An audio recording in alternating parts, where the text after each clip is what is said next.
You're listening to a story on the Wolf Late channel.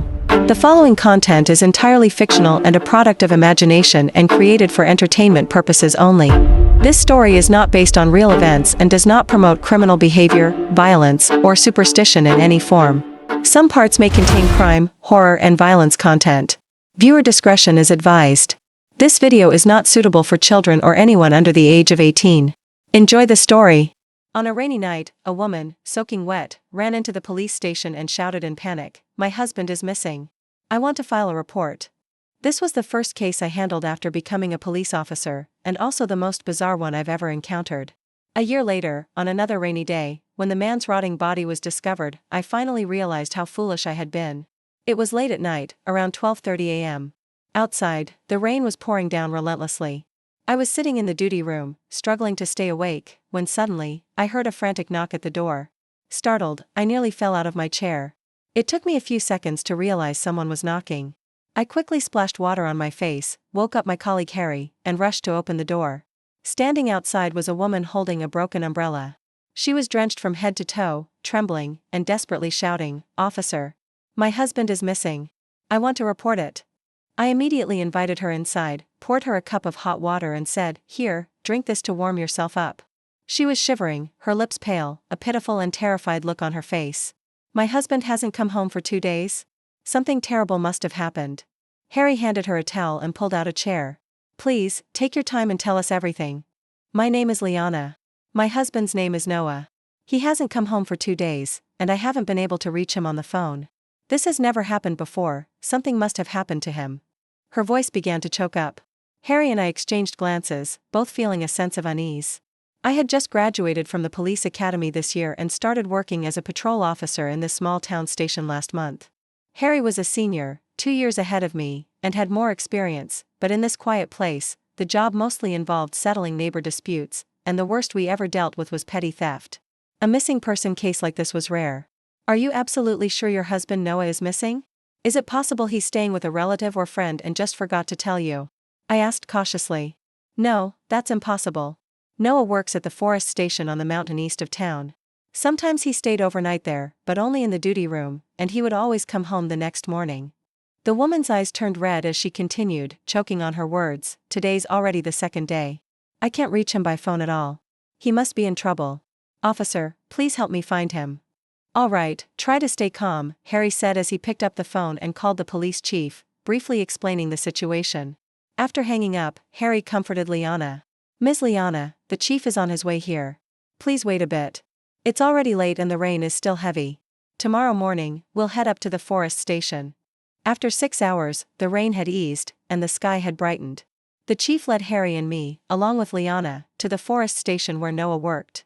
The station was a 40-minute drive from the police post, but the guardroom was near the mountain's peak, so we had to hike for nearly an hour to get there. "This is it, Noah works here." The woman anxiously walked ahead. Compared to me, panting and out of breath, she still appeared composed. "Knock knock knock," the chief rapped on the metal door of the guardroom. "Who is it?" A deep male voice responded from inside, and shortly after, the door opened. "Hi, is Noah here?" the chief asked. "Noah?" The man rubbed his eyes, and what he said next stunned all 4 of us. "Noah didn't come home last night?" "No," Liana answered. "He didn't. He's gone missing." Her eyes welled up again. "Ms. Liana, don't worry. We'll look into the situation. Maybe Noah found shelter from the rain on his way down the mountain," I said, gently supporting her arm to comfort her. "Hello, comrade. I'm the police chief of the town station. My name is Travis. We need to ask you a few things about Noah." "Ah, okay. I'm Raim, I work with Noah. Come on in." The guardroom was very simple, with just 2 wooden beds, a table, and a few plastic chairs. "You just mentioned Noah left for home last night. Do you remember what time?" The chief got straight to the point once we sat down. Raim replied, "Around 5 p.m., I called him to have dinner together before heading out, but he said he wanted to eat at home." "Was it raining on the mountain then?" the chief continued. "No, but the weather wasn't good either.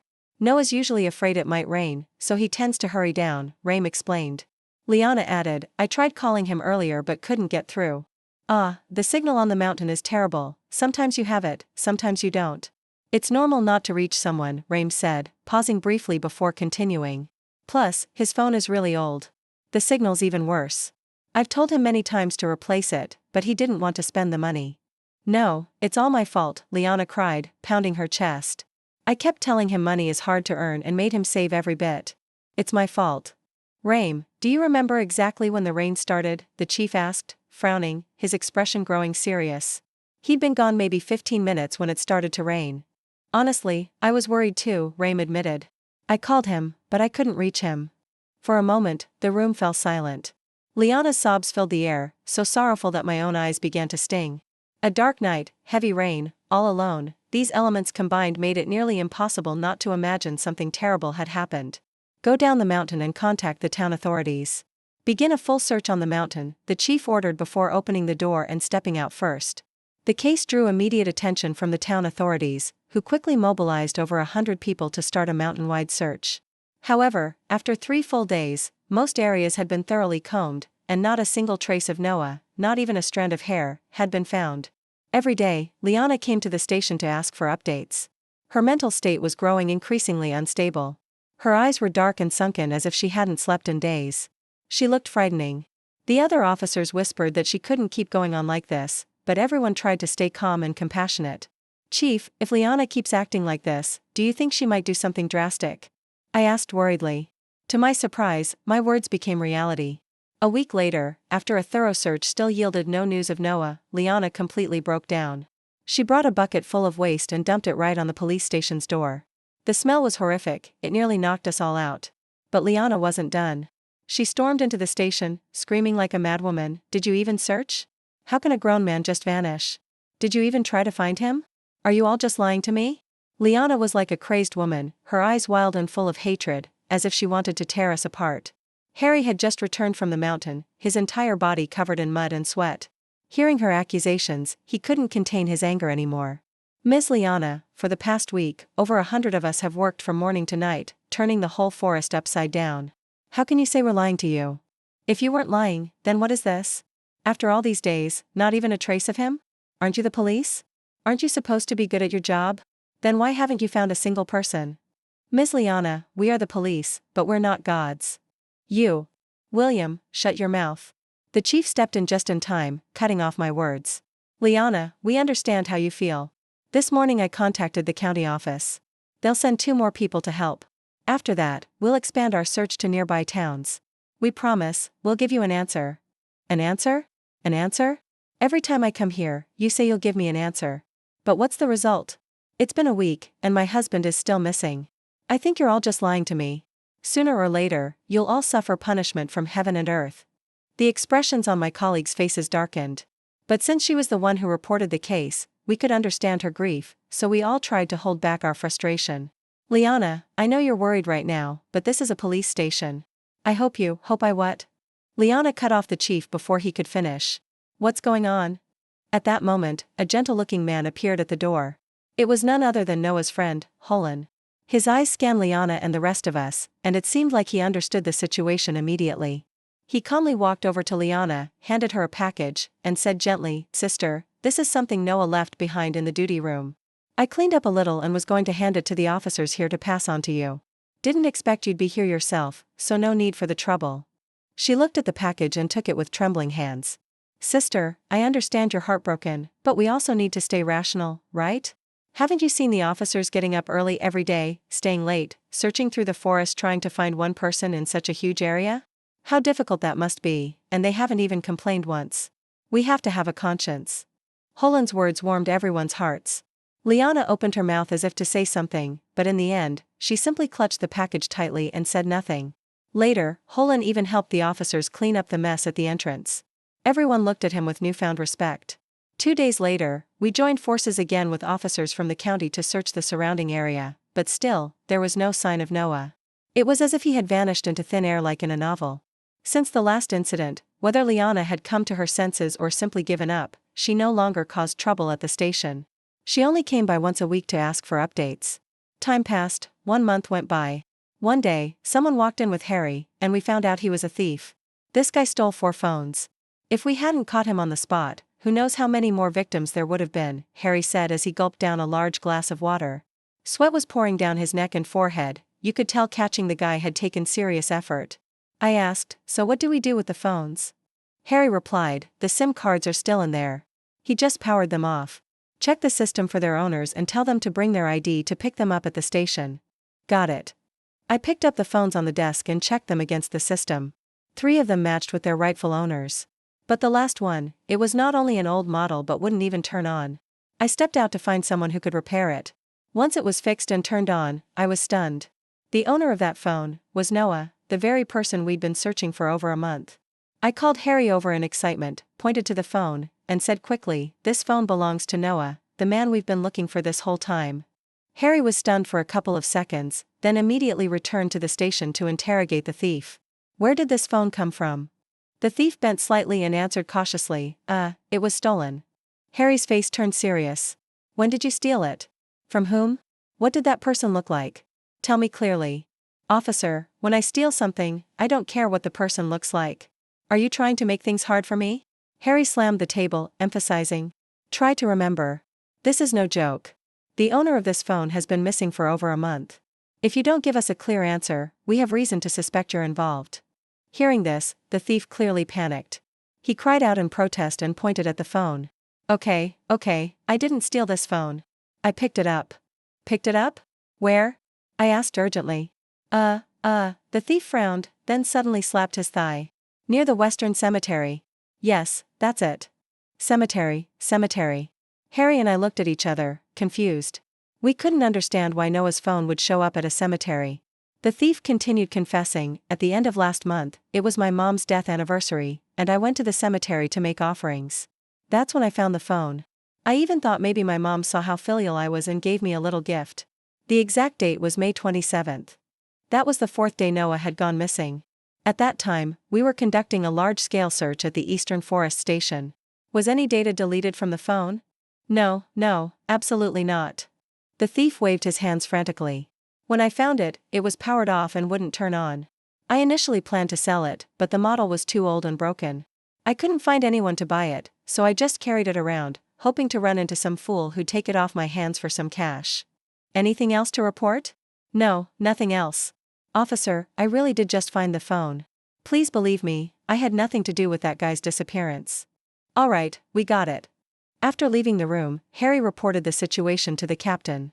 Being cautious, we went to the county's police department to find a technical expert to recover the phone's data. They confirmed that nothing had been deleted, and then started extracting the contents. 2 hours later, there was still nothing suspicious. I let out a long sigh. We had hoped finding Noah's phone would be a breakthrough in the case, but from the extracted data, there was nothing remotely suspicious. His daily life was extremely plain. The phone only had call and message records, and some news and web novel apps. There were only a few installed apps, and his contact list had just 20 to 30 people, a very small social circle. The last person he contacted was Liana, on May 22nd. The 2 of them had a call. As Harry mentioned this, my mind suddenly jolted, like a flash of insight passing by too quickly to catch. Captain, the lead's gone cold again, Harry said helplessly. Let's check the Western Cemetery. Though the captain hadn't finished his sentence, we all knew that after more than a month, and several rainstorms, there was almost no chance of finding any evidence. As we expected, that trip yielded nothing. But we didn't give up. We asked Liana for one of Noah's clothes and brought in 2 tracking dogs from the city. After a whole day of effort, we didn't return to the station until after 6 p.m. Harry and I collapsed into chairs, feeling a little drained. I took out my phone to order some food, and when I looked at the screen, I noticed 2 missed calls from my dad, both while I was at the cemetery around 4 p.m. The signal must have been bad, so I hadn't received them. Harry, if someone calls you when you don't have signal, you don't get the call, right? Obviously. Isn't that basic knowledge? What about when you do have signal again? Then it shows as a missed call. Harry replied, sounding annoyed. William, are you even a real cop? Exactly. I suddenly sat up straight, my eyes lighting up as I looked at Harry, excited. Then do you remember what Liana said? She said she called Noah multiple times and no one picked up. So why weren't there any missed calls on his phone? If what you just said is true, then the last call couldn't have been on May 23rd. Harry suddenly came to a realization and exclaimed, right. There definitely should have been more missed calls. So, does that mean Liana was lying? I asked hesitantly. Not necessarily. Harry thought for a moment before continuing, maybe Noah's phone was damaged, maybe the SIM card got wet, so it didn't receive the later call data. Let me check with the county colleagues. Yeah, that's our only option. The next day, we called Liana in. "Officers, any news about Noah? Have you found him yet?" Liana tried to hold back her emotions, her eyes brimming with tears. I looked at her closely and suddenly felt that all my previous suspicions were silly. According to the county technicians, when a SIM card is damaged, it won't receive any signals from the cell towers. In other words, the lack of call records from Liana after that time was completely normal. Moreover, through our investigation, neighbors said that the relationship between Liana and Noah was very good. Noah was an honest man, deeply loyal to Liana. His job at the forest station was exhausting, early mornings, late nights, but since it paid well, he had worked there for 5 years, hoping to provide a better life for Liana. Liana also often made time to visit him at the station, even though the trip took more than 2 hours each way. It wasn't easy. Right before Noah disappeared, Liana had just found out she was pregnant. They should have been happily preparing to welcome this little life together, but no one expected such a tragedy would happen. "I'm sorry," I avoided Liana's gaze and sighed before handing her the phone. "We're still searching, but we found Noah's phone." Liana froze, staring blankly at the phone I held out, not reaching for it. Her lips parted slightly, her expression a mix of shock, confusion, and helplessness. "We caught a phone thief, and Noah's phone was among the stolen goods, but it appears to be damaged, it won't turn on." "Then, what about Noah?" Liana snapped back to reality, trembling as she took the phone, her eyes filled with hope, silently pleading for me to say something reassuring. I pressed my lips together, thinking for a moment before saying, "We went to the place the thief claimed he picked up the phone. We did a full sweep of the area and even brought in 2 rescue dogs. But, the 2 days Noah went missing, it was raining heavily, and it's been so long. We couldn't find any useful clues." As soon as I finished, it was like the weight of the blow was too much for Liana. Her legs gave out, and if I hadn't caught her in time, she would have collapsed. I felt a pang of pity and tried to comfort her. "Ms. Liana, I know this must be incredibly painful right now, but you're still pregnant. You have to take care of yourself. I know, it's been so long. If he were going to be found, we would have found him by now. But, my husband," Liana broke down in sobs, her tears falling silently to the floor. Her shoulders trembled, vulnerable like a child lost in the world. My heart ached with her, but I couldn't find any words that felt worthy of comfort. Maybe true empathy doesn't exist, because an outsider's sorrow lasts only a moment, but for the one living it, it can last a lifetime. From that point on, Liana seemed to have accepted reality. She no longer held out hope, she only came to the police station once a month to ask if there was any news about Noah. And so it went, until 6 months later, when Liana came again and made a request. "Could you issue a missing person certificate for Noah? I want to file for divorce." She was heavily pregnant by then, but she looked much healthier than she had half a year ago. Considering that Liana was still young and would soon have to raise her child alone, if she divorced Noah and found someone else more suitable to remarry, her life could be much better. So, the captain didn't give her a hard time, he agreed right away. From then on, Liana stopped coming to the station, perhaps having completely let go of her attachment to Noah. Time passed in the blink of an eye, spring returned and flowers bloomed. I was sent for training in the district. That day, after eating out, I came back and got busy with work. I saw a couple walking toward me, they looked very familiar. The man was pushing a stroller, chatting and laughing with the woman beside him. The woman looked at him with sweet, loving eyes, they seemed truly happy. "Liana?" I called out in surprise as I got closer. The smile on Liana's face instantly disappeared. She looked at me in shock, completely speechless. The man didn't look any better, besides surprise, there was also a flicker of panic on his face. This man? Holenram. I looked back and forth between them, feeling a complicated mix of emotions. It was a good thing, Liana had walked out from the shadows of her past and started a new life. She had found a new partner and was able to be happy again. That was something to be glad about.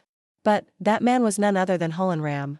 As Noah's former co-worker, he clearly knew Liana's situation. Was he just taking advantage of it all? The thought made me feel a bit regretful. If I had known earlier, I wouldn't have said anything. Now, I just felt awkward, and the couple in front of me seemed even more uncomfortable than I was. "I didn't expect the two of you would end up together." I was the first to break the silence, forcing a smile to make things seem light. Yes, Liana fidgeted, tugging at her sleeve, unable to finish a full sentence. Understanding her embarrassment, I quickly changed the subject. "So, you've moved to the district now?" "Yes." Liana glanced at Holen and continued, "Back in the town, everyone knew everyone. There were too many people gossiping and judging, so we decided to move away." "That's good. People can't live in the past forever." Seeing them now, looking so happy, I truly felt happy for them. "Thank you, officer." Her eyes began to well up with tears again. She took my hand and kept saying thank you. I could understand her emotions. Maybe she'd heard too much gossip, and suddenly running into me, someone who offered blessings instead of judgment, was just too overwhelming. I get it. The two of you live well. Life will only get better from here. Yes, it definitely will. Holland finally spoke, his smile bright and satisfied. When I returned from the district, I told Harry about running into Liana and Holland. But he didn't seem surprised at all. Why are you so calm? I asked, confused. I've known for a while now. Harry shrugged. What? Since when? 3 or 4 months ago. Remember when we went to all those villages to do anti-theft awareness campaigns? I happened to stop by Holenram's village and saw him standing in front of Liana, arguing with a group of women. I had to step in and mediate. Seriously? And you didn't tell me? I kept nudging him in the side. I meant to, but then I got distracted by something and forgot. Harry laughed it off. So what was going on at the time? I asked, curious. Just some women gossiping, saying Liana was immoral, that she let herself get taken from her husband too easily. That's awful. That's not all, they even said the baby she was carrying wasn't Noah's. I was so fed up hearing that crap. Who gave them the right to slander her? We didn't know the full story, but those women were aggressive. When I stepped in to defend Liana, they accused me of taking money from her and gave me a lecture. Unbelievable, I didn't even know how to respond. So I asked, then when did Liana and Holland actually get together? Sometime around 5 or 6 months after Noah went missing. 5 or 6 months, was that around the time she came to the station asking for the missing person certificate to file for divorce? I thought back to everything that had happened, and for some reason, a strange feeling began to stir in my chest. The next day, during a break, I deliberately walked around near Holland's neighborhood.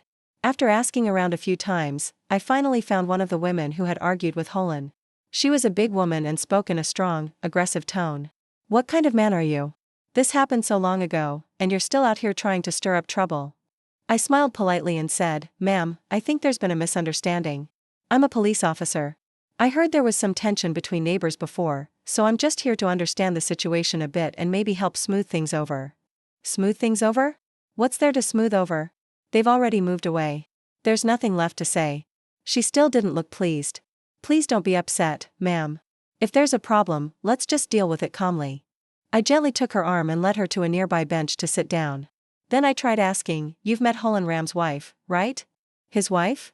The woman he stole. She scoffed. I squinted slightly, pressing further, What do you mean, stole? Didn't she already have a husband? If that's not stealing, what is? So that's where the misunderstanding came from. I shook my head inwardly, then calmly explained, Yes, she was married, but maybe you didn't know, her husband went missing over a year ago. That's why she's with Holenram now. It's not really, over a year ago? They were already seeing each other before that. Her words stunned me. I couldn't speak for a long moment. Finally, I found my voice again.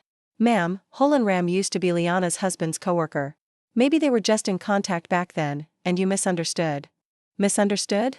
I've never seen a married woman visiting her husband's coworker like that. The older woman spoke with clear disdain. So, did you ever see them do anything inappropriate or intimate back then? The woman hesitated. Her lips moved twice but nothing came out. For some reason? I let out a quiet sigh of relief. Thinking back to Liana's hysterical behavior after Noah disappeared, there was no way it was an act. Ma'am, in our village, we value harmony. As neighbors, we should live peacefully with one another. If there's no solid proof, we should be cautious with our words and actions. Me? I didn't say anything wrong. Tell me, have you ever seen a married woman just waltz into a single man's home like it's nothing? You can't tell me there weren't any ulterior motives. Oh please, all you do is badmouth people. If I didn't badmouth others, I wouldn't have anything to say, right? A voice suddenly spoke from behind. I turned around and saw a dark-skinned man standing behind us, staring at the woman with an indifferent look. What's wrong with me, huh? I'm just speaking the truth. The woman stood up and defended herself. Truth? You only saw something once, from a distance, and now you're spreading rumors all over the place. Tell me, is there a single household around here you haven't talked bad about? The man pointed at the woman, brows furrowed. What, you hate me now? Back when you married me, you were all sweet and charming. Now it's only been, what, a dozen years and you've forgotten everything. The woman put her hands on her hips and raised her voice. Oh, forget it, the man couldn't argue back. He sighed heavily, brushed past me, and walked into the courtyard. The woman no longer had time to deal with me either and hurried after him, yelling at his back as she went, "Who should I blame, huh? Isn't it your fault for being so useless? Can't even make decent money, and now you have the nerve to blame your wife?" I really must have been cursed. I could only give a bitter smile and think to myself, turns out she's just a loudmouth who loves gossip. I felt like maybe I had overthought things. However, just as I thought this matter would quietly fade away, a massive storm 3 days later shook us all awake. The storm triggered a minor landslide on the western side of the mountain.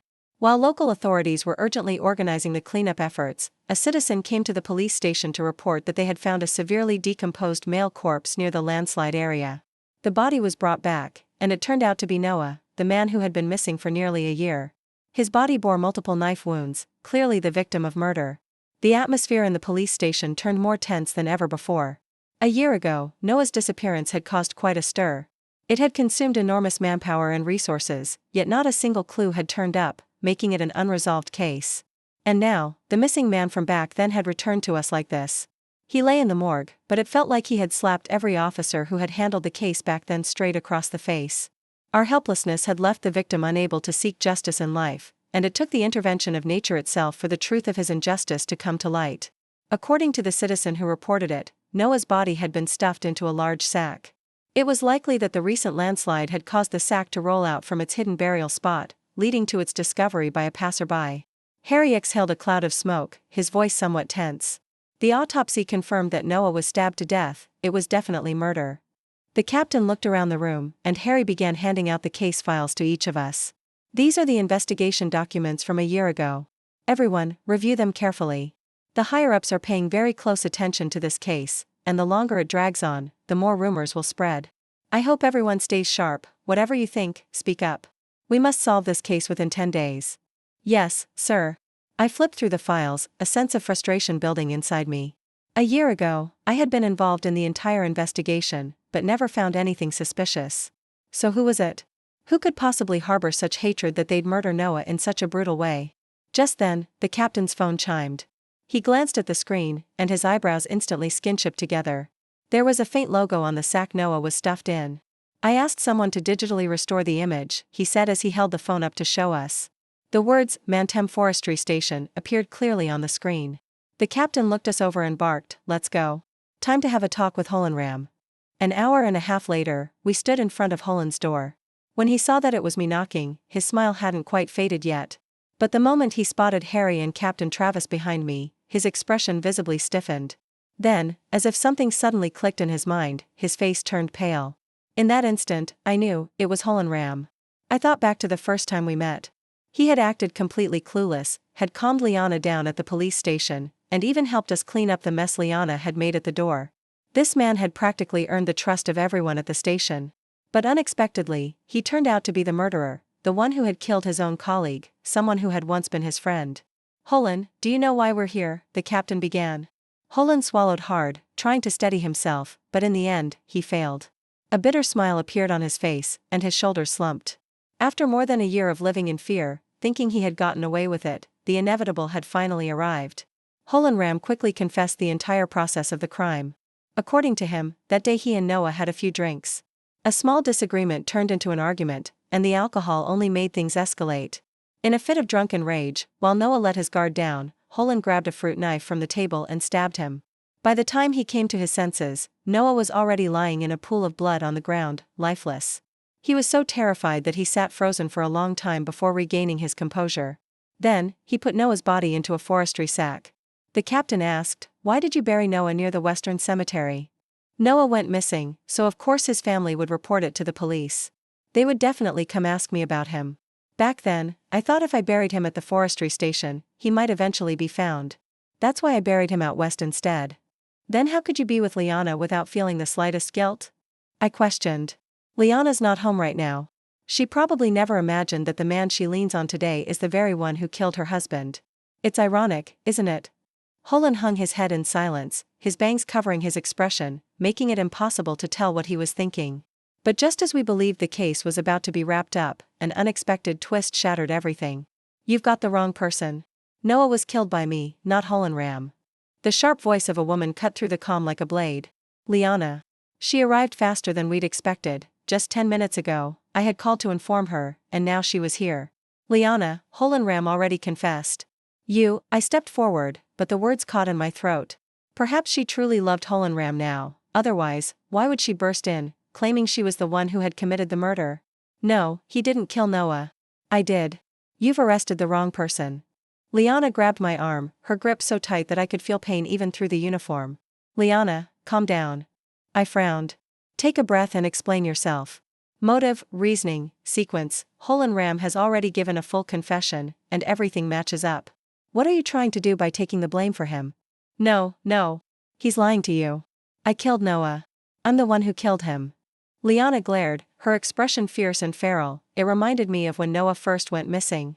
Back then, she was just as crazed. But this time was different. That time, it was for her missing husband. Now, it was for the man who killed her husband. I felt a pang of bitterness in my chest. But looking at her face, I knew this wasn't the moment for reasoning.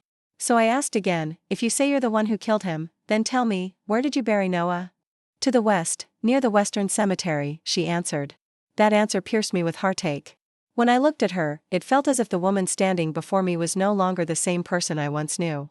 Just moments ago, over the phone, I had only told her that we'd found Noah's body, and that Holen was being taken in on suspicion of murder. I didn't say anything else. If she weren't involved in the crime, there would be no way she could have known that Noah was buried near the western cemetery. Could it really be that Liana had something to do with Noah's death? Officer? I really was the one who killed Noah, Liana said, her voice trembling, eyes brimming with tears. Holen, he had nothing to do with it. He only helped me, he took the blame for me. There was a deep pain in her eyes. A sorrow so immense it seemed to swallow her whole. At this point, the situation was beyond anything a low-ranking officer like me could handle. I immediately escorted Liana to the interrogation room and reported everything to the captain. Then, together with the captain, we began an intensive interrogation of Liana. By the time the interrogation ended, it was already 2:30 a.m. Harry, the captain, and I sat in silence in the office. No one said a word. The air was suffocatingly heavy. According to Liana's statement, her relationship with Noah wasn't as good as it appeared to outsiders. Things were fine when they first got married, but later on, Noah began to experience sexual dysfunction. He went to the hospital and took all kinds of medications, but nothing worked. During that time, Liana also tried seeking out folk remedies, but those didn't help either. Noah, as a result, became increasingly sensitive and insecure, and his personality gradually turned extreme. He constantly belittled Liana and told her that one day she'd surely run off with another man. At some point, perhaps influenced by disturbing content he had come across somewhere, Noah started buying all kinds of bizarre things from the city. He said it was to please Liana, but in reality, he was using them to torment her. At first, Liana resisted, but every time she did, Noah would become even more violent. Because of that, Liana eventually developed the idea of getting a divorce. But Noah threatened her, if she dared leave him, he wouldn't just kill her, he'd kill her entire family in another town. Left with no choice, Liana could only pretend to be obedient, hoping he might ease up on her. For a year or two, she lived in constant pain and despair. She even contemplated ending her life multiple times, until Holenram appeared. He was like the only light that pierced her hopeless world, and she couldn't help but draw closer to him. Eventually, the two of them began an affair in secret, but it didn't stay hidden for long. Liana became pregnant. Noah discovered the pregnancy test she had hidden in a corner of the cabinet. He flew into a rage, grabbed her by the throat, and demanded to know who she had been cheating with. Liana refused to say. Furious, Noah stormed into the kitchen, grabbed a knife, and threatened her, saying if she didn't confess right now, he would kill her and the baby. That exact moment, Holenram arrived and witnessed the entire scene. Noah immediately realized that Holen was the father of the child. Before Holen could even react, Noah had already swung the knife at him. Holen dodged, but tripped over a chair and fell to the ground. At that point, Noah was completely unhinged, giving Holen no chance to catch his breath. When she saw the sharp knife about to fall on Holen, Liana grabbed a fruit knife. From behind, she stabbed him. The emotions she had repressed for so long finally erupted in that moment. She kept stabbing, as if possessed, blood splashing hot and sticky across her face and body, yet she didn't hesitate at all. It wasn't until Holen got up from the ground and held her tightly that Liana snapped back to reality and realized what she had done. She broke down, sobbing uncontrollably. What followed needs little explanation. The two of them worked together to cover up the truth about Noah's death. From beginning to end, Liana played the role of an innocent, grieving wife, while Holenram appeared to be just an outsider. On that day, the noise must not have been small. The neighbors couldn't possibly have not heard something. But coincidentally, both households next door to Liana's home were away, and it had rained continuously for days. The rain washed away all traces. As Liana said, it felt as if even heaven and earth were helping them. Over the course of nearly a year, Holenram and Liana openly lived together, believing that life had given them a fresh start. But the heavens have eyes, some things cannot stay buried forever. A heavy downpour unearthed the secrets they had buried, and when you do wrong, you eventually have to pay. But back then, we had deployed 2 police dogs. If Noah's body had been buried near the cemetery, they should have discovered it. Liana, the clothes you gave us at that time, were they really Noah's? No, Schufen blinked, her entire being wilting like a flower about to wither. That was a new outfit I bought, meant to be a gift for Holen when he became a father. This case was finally brought to light after a year.